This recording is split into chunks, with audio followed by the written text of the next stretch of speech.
చాలా పార్టీలు పుడుతుంటాయి పోతుంటాయి, కానీ బీఆర్ఎస్ పార్టీ ఇవాళ లక్ష్యాన్ని ముద్దాడింది. తెలంగాణ రాష్ట్రాన్ని సాధించినటువంటి పార్టీ ఇవాళ బీఆర్ఎస్ పార్టీ అని చెప్పి మనం చేస్తా ఉన్నాం. చాలా పార్టీలు కూడా గమ్యాన్ని చేరుకోవు, కానీ కేసీఆర్ గారి నాయకత్వంలో అంబేద్కర్ బాటలో గాంధీజీ బాటలో నడిచినాం. ఇవాళ తెలంగాణ రాష్ట్రాన్ని సాధించినాం.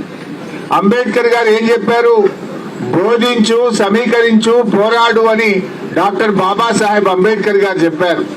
అదే పద్ధతిలో మన కేసీఆర్ గారు, ప్రొఫెసర్ జయశంకర్ గారు ప్రజలందరికీ కూడా ఎందుకు తెలంగాణ కావాలో బోధించారు. ప్రజలందరినీ సమీకరించారు. సమైక్యవాదుల మీద ఢిల్లీ గడ్డ మీద పోరాడినరు. తెలంగాణ రాష్ట్రాన్ని సాధించింది బీఆర్ఎస్ పార్టీ అని మనం చేస్తా ఉన్నాం. 1969లో చాలా మంది బలిదానాలు జరిగినాయి. ఎంతో మంది విద్యార్థులు మరణించారు.